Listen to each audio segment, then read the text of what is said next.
એકાદ તો નિયમ રાખીએ, અને નિયમ રાખશો તો તમને ફાયદો થશે થશે ને થશે જ. એકવાર એક ગામડે એક પતિ પત્ની રહેતા હતા. બેન બહુ સત્સંગી, પણ આ ભાઈ કોઈ દી સત્સંગમાં જાય નહીં. પત્નીએ બહુ કીધું કે હાલો ને તમે સત્સંગમાં, બહુ મજા આવશે. ના હો, તારે જ હોય તું જા, અમને રહેવા દે. અહીંયા ઘણા બધા જે ઘેર જ બેઠા હશે, તમારે જવું તમે જાઓ, અમે ક્યાં તમને ના પાડીએ છીએ. બહુ આજીજી કરે છતાં પણ એને વાત ન માની. એટલે પત્ની કીધું કામ કરો, તમે સત્સંગમાં ન હો તો કાંઈ નહીં, પણ એકાદું વ્રત લઈ લો, તમે એકાદું નિયમ લ્યો. આને કીધું શું નિયમ લેવો? એ કે તમે નક્કી કરો. તો કે છે એક કામ કરીએ. શું? આપણે આ ઘરને, આપણું જે આ મેડીવાળું મકાન છે, એ મેડીની પાછળની બાજુ જે ઘર છે એ કુંભારનું છે. હા, તો સવારમાં ઉઠીને પેલા કુંભારના ફળિયામાં બાંધેલા ગધેડાનું મોઢું જોઉં, પછી ચા પીવો. પત્ની કીધું કાંઈ વાંધો નહીં, એ તમે નિયમ રાખો. હવે રોજનો નિયમ, સવારમાં ઉઠે એટલે ચાની તલપ લાગે, અને ચા વગર તો હાલે નહીં. જેવી ચા યાદ આવે, પણ પેલું યાદ આવે, મારા પત્ની કીધું છે કે તમે જ્યાં સુધી તમારો નિયમ પૂરો નહીં થાય ત્યાં સુધી ચા નહીં આપું. એટલે પેલા ઊભો થાય, બ્રશ પછી કરે, પેલા આંખું ચોલતો ચોલતો સીધી બારી ખોલે અને ગધેડા મોઢું જોવે. હા, જોઈ લીધું, હાલો. આવું 15-20 દિવસ, 1 મહિનો ચાલ્યું. એમાં બરાબર એક દિવસે આને જરાક ઉઠવાનું મોડું થયું, અને કુંભાર ભગત પોતાનું એ ગધેડું લઈને માટી લેવા આવ્યા ગયા. આ ઉઠ્યો, પથારીમાં પડ્યો કહે છે ચા બની ગઈ. પત્ની કીધું પેલા નિયમ પૂરો કરો. એટલે પત્નીએ કીધું એટલે પતિ ઊભો થયો અને સીધો બારી ખોલીને ગયો, પણ ક્યાંય ગધેડું જોવા મળ્યું નહીં. એ તો અકળાયો, આવ્યો કુંભારની ઘેરે, મોઢું ધોયા વગરનો.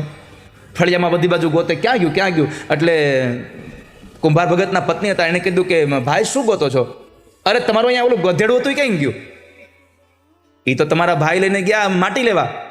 ક્યાં ગયા? ઉગમણી બાજુ ગયા હશે. આ તો ઉગમણી બાજુ આણે ચાલવાનું ચાલુ કર્યું. કુંભાર ભગત ત્યાં જઈ અને માટી ખોદતા હતા, એમાં બરાબર એ જમીનમાં અંદરથી એક સોનાના સિક્કા ભરેલો એક ચરવું મળ્યો, એક માટલું મળ્યું. ખોલ્યું, નામ જોવે ત્યાં તો અંદર ઓહો, સરસ મજાના સોનાના સિક્કા પડ્યા હતા. હો, કુંભાર ભગતે નક્કી કર્યું કે હવે આપણી હાથ પેઢીને કમાવું નહીં પડે, પણ આ કોઈને ખબર ન પડે ને એમ હમણાં લઈને વયો જાવ. કારણ કે નકર જો ખબર પડશે, આ સરકારી જમીન છે, સરકારી જમીનમાંથી જે કાંઈ નીકળે સરકારમાં વયું જાય. ત્યાં બરાબર ઓલો માણસ આમ નજીક આવ્યો અને ગધેડાનું મોઢું જોયું. જોયા પછી સીધો મેંડો બોલવા, જોઈ લીધું. ત્યાંથી વેળો પાછો. કુંભાર ભગત સમજી ગયા કે આણે જોઈ લીધું, હમણાં ગામમાં જઈને કહે તો ગામ લોકો તરત જ શહેરમાં કહે ને બધું મારું વયું જાય. એટલે કુંભાર ભગત વાહે જોડ્યા, એ ભાઈ ઉભા રહો. ના, જોઈ લીધું. માંડ કરીને કુંભાર ભગત ઓલાને પકડ્યા, ઉભા રહો, તમે ભલે જોઈ લીધું, પણ તમે ગામમાં જઈને કોઈને કહેતા નહીં. ના, જોઈ લીધું. અરે પણ તમે ગામમાં કહેતા નહીં. એક કામ કરો, એમાંથી અડધા સોનાના સિક્કા તમારા અને અડધા મારા, આપણે બે ભાગ પાડી લઈએ, પણ તમે કોઈને કહેતા નહીં. આને સમજાણું કાંઈક છે. ફરીથી બોલો, શું થયું? તમે જોઈ લીધું? અરે હા, જોઈ લીધું ને. હમણાં જઈને કહું મારી પત્નીને જોઈ લીધું, હાલ. અને બાયુને કહી પછી તો વાત રે નહીં ઘરે. એક બેનને એના ઘરવાળાએ કીધું, આ કંજરીની વાત નથી, આ તો બહુ દૂરના બેન હતા. એ બેનને એના ઘરવાળાએ કીધું તને એક વાત કહું, સાંભળ, બહુ અંગત વાત છે, તું કોઈ દી કોઈને કહેતી નહીં. કાંઈ વાંધો નહીં. એ પતિએ એના પત્નીને વાત કરી. 2 દિવસ પછી એ બેને પાછા એના પાડોશીને વાત કરી કે તાર ભાઈ આમ કહેતા હતા, પણ જો યાદ રાખજો, તાર ભાઈએ કોઈને કહેવા ના પાડી છે. એ જે બેનને કીધું તો એને પાછા બીજી બેનને કીધું, તો એમ કીધું કોઈને કહેવા ના પાડી છે. આમ કહેતા આખા ગામની બહેનોને ખબર હતી, પણ છેલ્લું વાક્ય તો કોઈને કહેવા ના પાડી છે. બહેનોના પેટમાં કોઈ દિવસ અંગત વાત નહીં રહે, કારણ ધર્મરાજ યુધિષ્ઠિરનો આ શ્રાપ છે. કુંતાએ છુપાયું હતું કે કર્ણ એનો દીકરો છે, એટલા માટે ધર્મરાજ યુધિષ્ઠિરે કહ્યું હતું કે અંગતમાં અંગત વાત સ્ત્રીઓના પેટમાં નહીં ટકે કોઈ દિવસ. મહાભારતનું વાક્ય છે. હવે તમે ખાલી કલ્પના કરો, ગધેડાનું મોઢું જોઈને ચા પીવાનો નિર્ણય કર્યો તોય સોનામોર મળ્યા. હવે રોજ સવારમાં દામોદર સ્તોત્રનો પાઠ કરવાનો નિર્ણય કરો, શું ન મળે તમને? રોજ સવારમાં ઓમ નમો ભગવતે વાસુદેવાયની એક માળા ફેરવવાનો તમે નિયમ લઈ લો, શું ન મળે તમને? માણસનું જીવન નિયમથી ભરેલું હોવું જોઈએ. ગમે તેમ થઈ જાય, હું મારો નિયમ નહીં તૂટવા દઉં. સવારમાં ભગવાનની પૂજા કરીને હું ચા પાણી કરીશ. સવારમાં ભગવાનની પૂજા વગર ક્યારેય મોઢામાં હું નાસ્તો કે ભોજન નહીં મૂકું. આવું વ્રત હોય તો તમને ભગવાન સફળતા આપે. ભગવાને 5 નિયમો સાથે વૃંદાવનમાં રહ્યા. જેવી જેવી લીલા કરશે એવા એવા નામથી તમારો દીકરો ઓળખાશે. પછી તો માં યશોદાએ પૂછ્યું કે બાબા જરાક જોઈ દો ને, અમારો દીકરો ભણશે કે નહીં?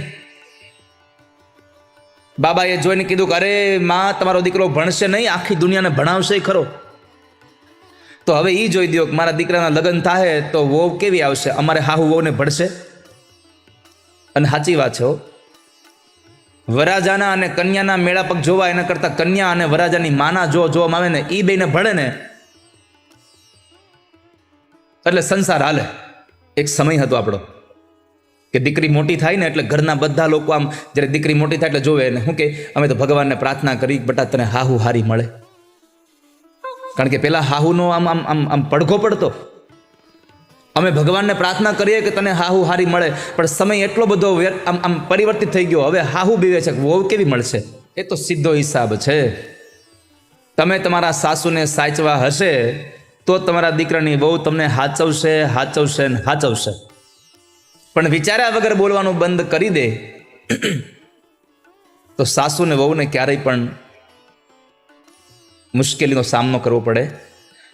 તો બાબા જરાક જોઈ દો ને, મારા દીકરાને લગ્ન થશે અને લગ્ન થાય તો વહુ કેવી આવશે? બાબાએ કહ્યું કે માં, તમારા દીકરાને એક લગ્ન નથી તો 16,108 છે. હે? પણ ચિંતા ન કરો, બધાને નિભાવશે તમારો દીકરો. પછી પરમાત્મા મોટા થયા. બાળ સહજ લીલાઓ કે જેમાં પરમાત્મા ગોઠણી આપણે ચાલતા ચાલતા નંદાલયની દિવાલોને પકડીને ચાલતા શીખા અને એ દિવાલોને પકડીને ચાલ્યા. ત્યારે આંગણામાં રમતા થયા. આંગણામાં રમતા રમતા ભગવાન આગળ ગયા શેરીઓમાં રમવા. અને જ્યારે શેરીમાં રમ્યા તો પરમાત્માને મિત્રો હતા અને એ ભગવાને એનું એક મંડળ બનાવ્યું. ભગવાનના મિત્રો હતા શ્રીદામા, સ્તોક, મધુમંગલ, કેટલા મિત્રો. એમાં એક હતો મનસુખો, હાવ દુબળો પાતળો. ભગવાને પૂછ્યું કે તારી મા તને જમવા નથી દેતી? આપે છે ને, તો પછી આટલો બધો દુબળો કેમ છો? થોડુંક દૂધ પી, ઘી ખા, દહીં ખા અને થોડોક તગડો થા. મનસુખો કહે છે કે કનૈયા, અમારા ઘરમાં દૂજાણું નથી. અમારા ઘરમાં દૂજાણું નથી એટલે તને અમને આવું બધું મળે નહીં. ભગવાન કહે છે બાજુમાંથી માગીને લઈ આવવાનું.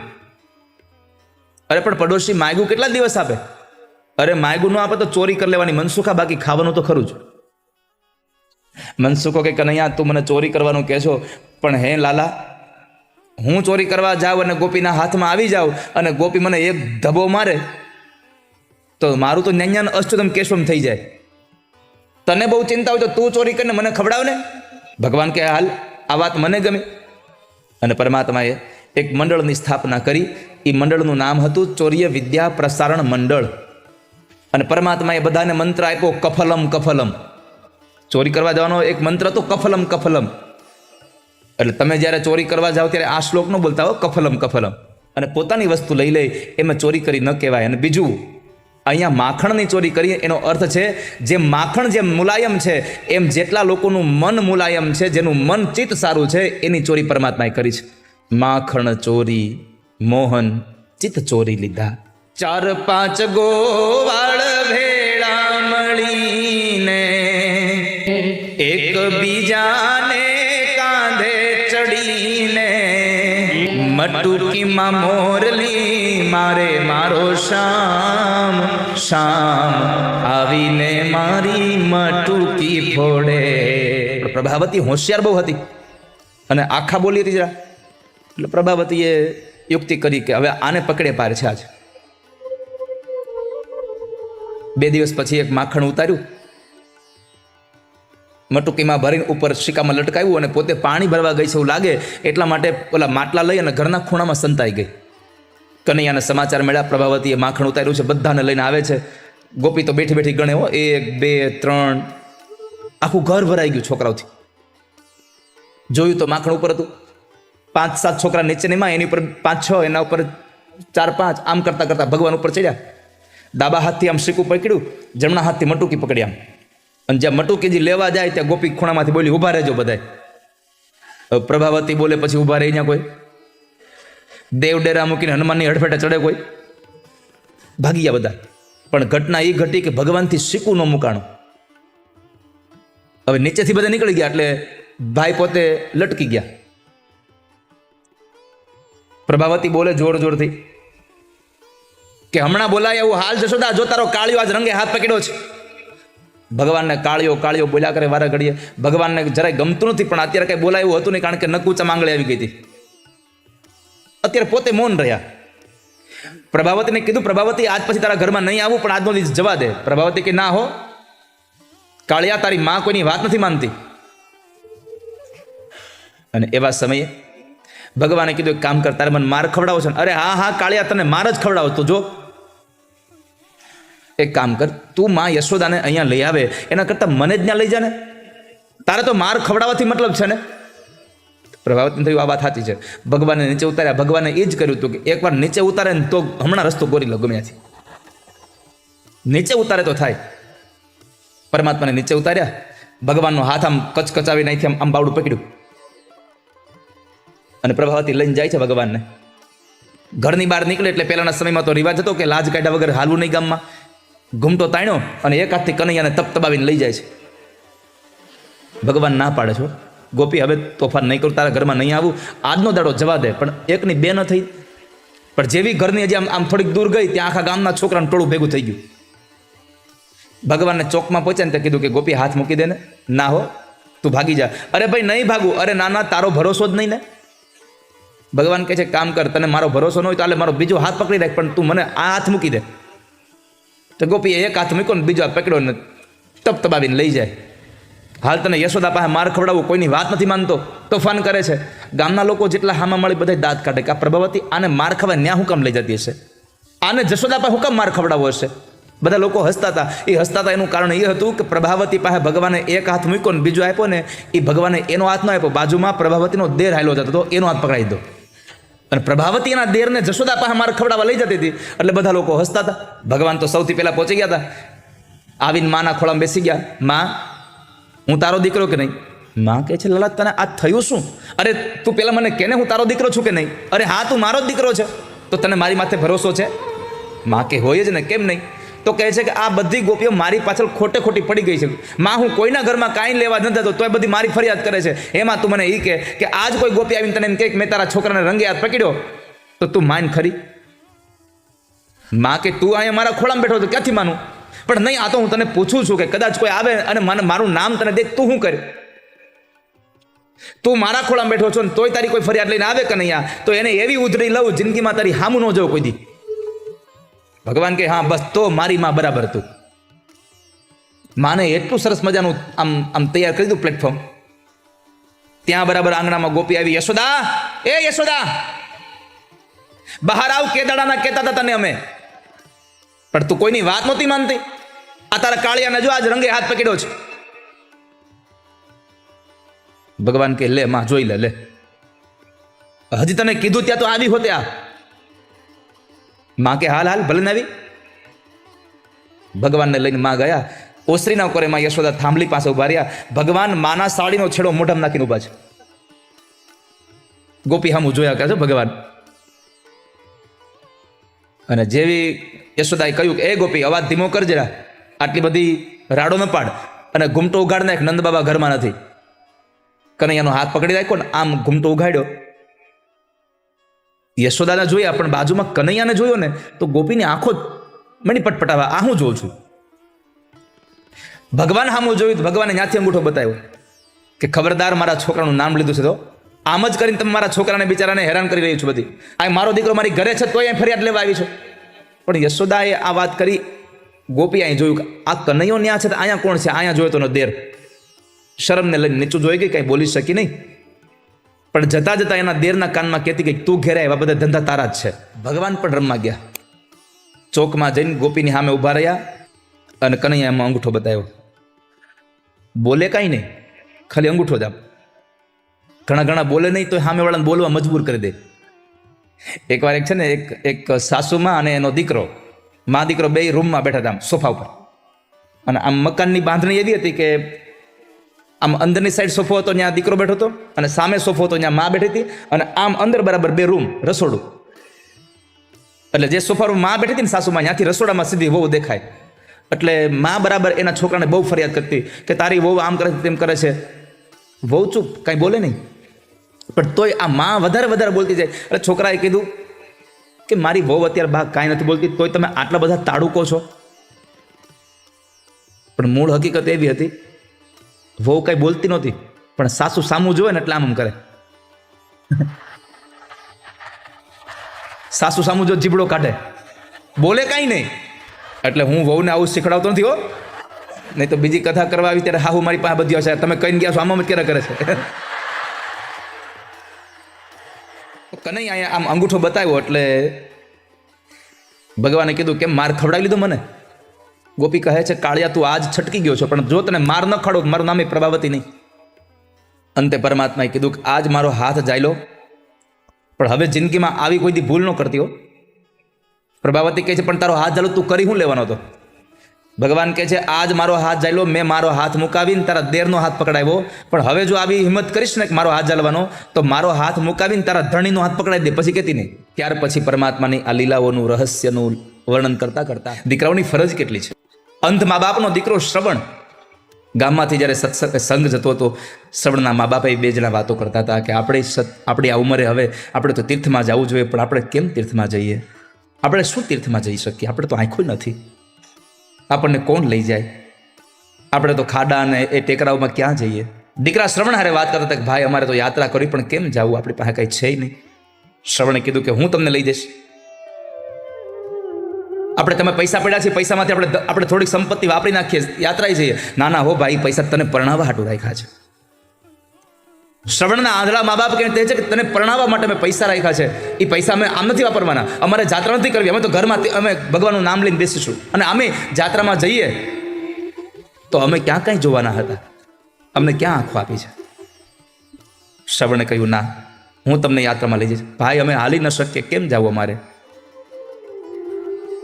પોતે માથે બેસી અને સુતાર પાસે જઈ અને સુંદર મજાની લાકડાની એવી કાવડ બનાવડાવી, અને એ કાવડમાં રૂની એવી ગાદીઓ નાખી કે મા બાપને બેસવામાં જરાય કોઈ મુશ્કેલી ન પડે. કાવડ નાખી, એ કાવડની અંદર એના ગાદલીઓ નાખી મા બાપને બેસાડ્યા, અને ખંભા ઉપર લઈ અને જ્યારે શ્રવણ નીકળે છે ત્યારે મહાપુરુષોએ પોતાના લેખનમાં લખ્યું છે કે જ્યારે દીકરો શ્રવણ પોતાના મા બાપને પોતાના ખભા ઉપર લઈ અને ગામડે જ્યારે એ તીર્થ માટે નીકળતો હતો ને, ત્યારે ગામના લોકો બીજા ગામ સુધી વળાવવા જતા હતા એને. આ દુનિયામાં જે સંસારમાં મા બાપની સેવા કરે ને એને દુનિયાના લોકો પ્રેમ કરે, એને સંસારના લોકો એની પૂજા કરે છે. જે તીર્થમાં લઈ જાય ને ત્યાં જઈને એ તીર્થનું એટલું સુંદર વર્ણન કરે કે પેલા અંધ હોવા છતાં પણ એને બધું દેખાતું હોય. મા બાપની સેવા કરવા માટે આપણને પરમાત્માએ સંતાન બનાવ્યા છે. જ્યારે જુનાગઢમાંથી તીર્થયાત્રાએ જઈ રહેલા, એ દ્વારિકા જઈ રહેલા લોકો નરસિંહ મહેતા પાસેથી હુંડી લખાવે, અને એ હુંડી લખ્યા પછી નરસિંહ મહેતાએ ભગવાનને કીધું હતું. તીર્થવાસીઓ ગયા અને જુનાગઢમાં નરસિંહ મહેતાએ શું કહ્યું? મારી હુંડી સ્વીકારો મહારાજ રે, શામળા ગીરધારી. મારી હુંડી શામળિયાને હાથ રે, શામળા ગીરધારી. ગરથ મારું ગોપી ચંદન અને વળી તુલસી હેમનો હાર. આછું નાણું મારે શામળો, એ મારી દોલત માજાજને પખાજ રે, શામળા ગીરધારી. હાથમાં કરતાલ હોય અને નરસૈયો કહેતો હોય કે મારી હુંડી તમારે હાથ છે, હો ભગવાન, મારે એકમાત્ર તમારો આધાર છે. તીર્થવાસીઓ જુનાગઢથી આવ્યા, એ દ્વારિકામાં આવીને ગોમતીમાં નાયા. મારે ગોમતી નાયાની ઘણી હામ, ગોમતીમાં નાયા, ભગવાનના દર્શન કર્યા અને પછી કીધું કે હાલો ભાઈઓ હવે આપણે આપણી હુંડી લઈ આવીએ. ગામમાં જઈને પૂછ્યું કે ભાઈ શામળશા શેઠની પેઢી ક્યાં આવી? લોકો પૂછે છે કે આ શામળશા શેઠ નવો આવ્યો ક્યાંથી? અહીંયા અમારા ગામમાં તો કોઈ એવો છે નહીં. નથી બ્રાહ્મણ, નથી વાણીઓ, નથી ચારણ, નથી ભાત. નથી બ્રાહ્મણ, નથી વાણીઓ, નથી ચરણ કે ભટ. લોક કરે છે ઠેકડી.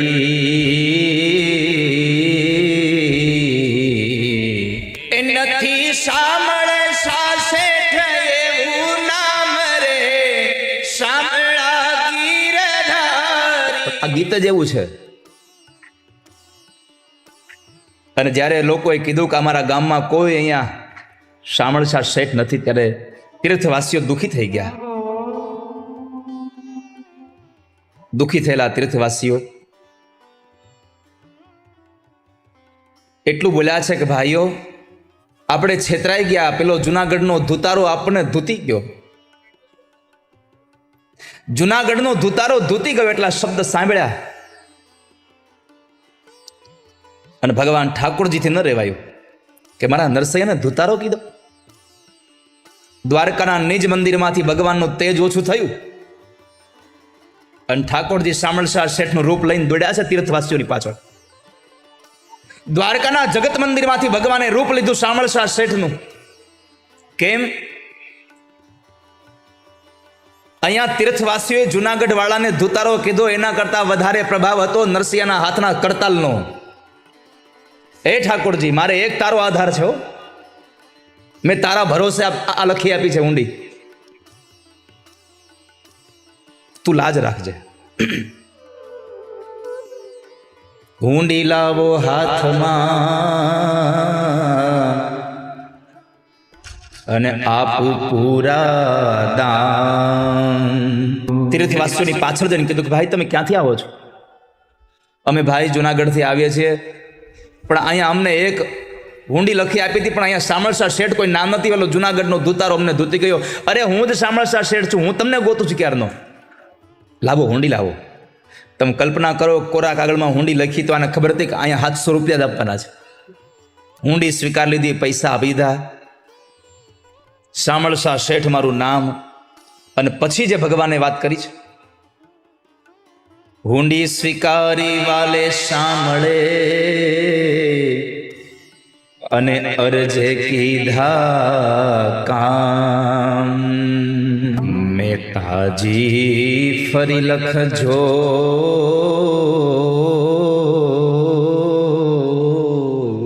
એ મુજવાણો તરસર ખાકામ રે શામળા ગીરધારી. તો તપ કરતા હતા ત્યાં સુધી તપનો મહિમા બહુ હતો. ઋષિમુનિઓ તપશ્ચર્યા કરતા હતા, તપનો મહિમા હતો. પણ પાખંડીઓએ તપ કરવાનું ચાલુ કર્યું એટલે તપનો મહિમા ઘટી ગયો છે. પાખંડીઓએ તપ ચાલુ કર્યા એટલે સંતોના તપ પરથી પણ આપણને ભરોસો હટી ગયો. આપણા દિમાગમાં, આપણા મગજમાં, આપણી વિચારધારામાં, આ ખોપડામાં એવું ભરાઈ ગયું અંદર કે કાંઈ સાચું હોતું નથી.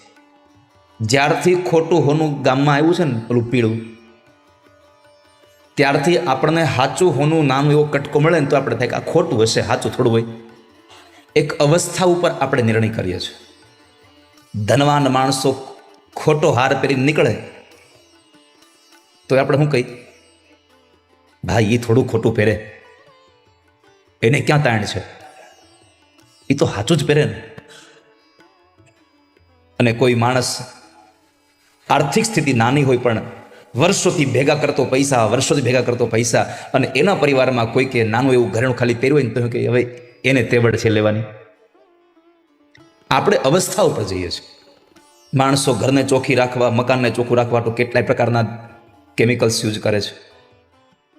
માણસ પોતાના શરીરને ચોખ્ખું રાખવા હાટું કેટલાય પ્રકારના સાબુ ને શેમ્પૂનો ઉપયોગ કરે છે. પણ શરીરને જેટલું ચોખ્ખું રાખવું ને એના કરતાં વધારે મનને ચોખ્ખું રાખવું તમારે. આ ત્રણેય શુદ્ધ હોવું જોઈએ. શરીર પણ સ્વચ્છ, શરીરને ચોખ્ખું કરવા માટે સ્નાન છે, મનને ચોખ્ખું કરવા માટે થઈ અને ધ્યાન, જપ, તપ છે, સત્સંગ છે, અને ધનને ચોખ્ખું કરવા માટે દાન છે. આ ત્રણ વસ્તુ ખૂબ આવશ્યક છે. આ સંસારમાંથી પવિત્રતા જતી રહી છે, સંસારમાંથી દાન જતું રહ્યું છે, દયા વહી ગઈ લોકોને. દયા એ આપણો ગુણ છે. આપણને જો દયા નહીં આવે તો એ દયાના ગુણનું અપમાન કરી રહ્યા છો. યાદ રાખજો, તમારી અંદર રહેલી વસ્તુને તમે જે કંઈ તમને મળ્યું છે એને સદુપયોગ નહીં કરો, અને કદાચ એના દ્વારા ઘણા લોકોને સરસ મજાનું ગાતા આવડતું હોય પણ એ ગાય જ નહીં, તો તમારી અંદર રહેલી ગાવાની શક્તિનું તમે અપમાન કરી રહ્યા છો. તમને એવોર્ડ ન મળે તો કાંઈ નહીં. માણસને બોલવાની શક્તિ ભગવાને આપી છે, તો સારું ન બોલી શકે તો એ બોલવાની શક્તિનું તમે અપમાન કરી રહ્યા છો. હવે દાખલા તરીકે આકાશમાં ઉડતા પક્ષીઓને કેટલાય જોયા છે? બધા લોકોએ આ પક્ષીને જોયા છે. પક્ષી આકાશમાં શું કામ ઉડે ખબર ને? આકાશને માપવા માટેથી. એ આકાશને માપી શકશે કોઈ દિવસ? પક્ષીઓને ખબર છે કે અમે આકાશને ક્યારેય મેળવી નથી શકવાના, આકાશને ક્યારેય માપી નથી શકવાના, છતાં પણ સતત ઉડ્યા કરે. કેમ? પક્ષીઓ કહે છે કે અમને ઉડવા માટે પાંખો આપી છે, છતાં પણ જો અમે ન ઉડીએ તો પાંખોનું અપમાન થાય. એટલા માટે તમારી અંદર રહેલી જે શક્તિઓ છે એને તમારે સદમાર્ગે વાપરવી પડશે. લોકોમાંથી દયા જતી રહી છે. અને કાં તો ઘડીક દયા આવે, આ કોઈ બેનું ના નથી, ઘડીક કાન વહી જાય. આ તો આપણો સ્વભાવની અંદર કોઈના પ્રત્યે આપણને દયા ભાવ જાગી જાય. લોકો પેટ ભરા થઈ ગયા છે. સમાજના લોકો ક્યારેક વિચારે છે ગમે એને મૂંડી નાખો પણ મૂડી લઈ આવો. પૈસાવાળા થવાની હામ જામી છે. ગમે તેમ રીતે પૈસાવાળું થઈ જવું છે. પાછું જે પૈસા કમાઈએ એ પાછા વાપરવા નથી, પાછા મૂકી દેવા છે. ઘણા લોકોએ ખૂબ પૈસા કમાઈને અંદર મૂકી દીધા છે, ખૂબ કમાઈને મૂકી દીધા છે. અને છતાંય તમે જુઓ તો જ્યારે જો ત્યારે દુઃખી જ જુઓ. કેમ? તો એનું એકમાત્ર કારણ એ છે કે માણસે જે પૈસા કમાયો છે એને મૂકી દીધા છે, એને વાપરતો નથી. સંપત્તિને વાપરશો નહીં તો તમે ક્યારેય સુખને મેળવી નહીં શકો. અને દુઃખી એટલા માટે છે કે જે નથી મળ્યું એને મેળવવા માટે દોડ્યા કરે છે. પરમાત્માએ જે આપ્યું છે એનો સદુપયોગ કરવો જોઈએ. પ્રભુએ જે આપ્યું છે એનો તમે ઉપયોગ કરીને એના સુખને માણી લો. પેટ ભરા લોકો રહ્યા છે. સામેવાળા માણસને કટાક્ષમાં કંઈનું કંઈ કહી દેવાવાળા લોકો રહ્યા છે સંસારમાં. સનત કુમારે પૂછ્યું, નારદ થયું છે શું? એ કયો ને. આ બધું આમ ફેરવા કરો છો આખું. સત્ય નથી રહ્યું, તપ નથી રહ્યું, દયા નથી રહી, દાન નથી રહ્યું, પવિત્રતા નથી રહી. થયું છે શું? એ કયો ને. જે થયું હોય તમને કહી દો. નારદે કહ્યું, તરુણી પ્રભુતા ગે શાલ કો બુદ્ધિદાયક. નારદ કહે છે આ સંસારમાં ઘરે ઘરમાં ઝઘડા છે સનત કુમારો. ઘરે ઘરમાં પતિ અને પત્નીઓ ઝઘડા કરે છે. ઘરમાં સ્ત્રીઓના રાજ આવ્યા છે. પોતાની પત્નીઓ જેમ કે એમ પુરુષો કરવા લાગ્યા છે. અને કરવું જોઈએ. પુરુષની અપેક્ષા હોય કે મારું કયું મારી પત્ની કરે, તો પત્નીની પણ અપેક્ષા હોય કે મારું કયું મારો પુરુષ કરે. કયું કરવા વાંધો નથી. ડરીને ન રહેવું વાલા ભક્તજનો. ડરવું નહીં. ન પુરુષે પત્નીથી, ન પત્નીએ પુરુષથી. ડરવા કરતાં એકબીજાની મર્યાદા રાખી, એકબીજાને માન સન્માન આપીને તમે જીવશો તો આનંદ આવશે. એકવાર આમ 100 જેટલા કપલોનું સન્માન થતું હતું. બધાને બોલાવ્યા, આમ બેહાડ્યા. એક સોફામાં 2 જણા. આમ જુઓ તો આમ સભા જાણે કોઈ દેવના દૂતોની સભા ભરી હોય એમ બેઠા હતા બધા. અને મંચ ઉપરથી સન્માનના શબ્દોના સૂર ચાલતા હતા. એમાં બરાબર કોઈ એક વક્તા એવો આવ્યો ને એને વાતમાં જરા આમ બધાને હસાવતા કીધું કે જે લોકો પોતાના પત્નીથી ડરતા હોય એ ઊભા થઈ જાય. 100 કપલ હતા, એમાંથી 99 પુરુષ ઊભા થઈ જાય. એક બેઠો રહ્યો. સૌથી પહેલા તાળીઓ વગડી. આ 99 માટે તમે તમારી સત્યતાને પકડી લીધી છે. તમે સત્ય બોલ્યા છો એટલે તમારું સ્વાગત છે. એટલે 99 ઉભા રહ્યા, એને કોઈ તાળી ન વગાડી, બીજા જેટલા બેઠા તેને તાળી વગાડી, કારણ કે એનું જેનું સન્માન થતું એ તાળી ન વગાડે પાછું. પણ જ્યારે એમ કહેવામાં આવ્યું કે તમે 99 લોકોએ સ્વીકાર્યું કે અમે અમારા પત્નીથી ડરીએ છીએ એટલે ઊભા થઈ ગયા, એમાં એક માણસ ઉભો થયો, એને કહ્યું કે હવે આના માટે એટલી તાળીઓ વગાડો, એના પત્નીથી ડરતો જ નથી. બધાએ ખૂબ તાળીઓ વગાડી, કીધું કે સાહેબ તમે ઉપર આવો. સાહેબ ઉપર આવ્યા. સાહેબનું આપણે સન્માન કરવું છે, બધા લોકોએ પોતાની હાર સ્વીકારી. આ માણસે કહ્યું કે પત્નીથી ડરતો નથી એટલે મારે તમારું સન્માન કરવું છે. આવા શબ્દોથી જ્યારે એ ઓલા એન્કરિંગ કરવાવાળા ભાઈ જ્યારે એને શણગારતા હતા ને,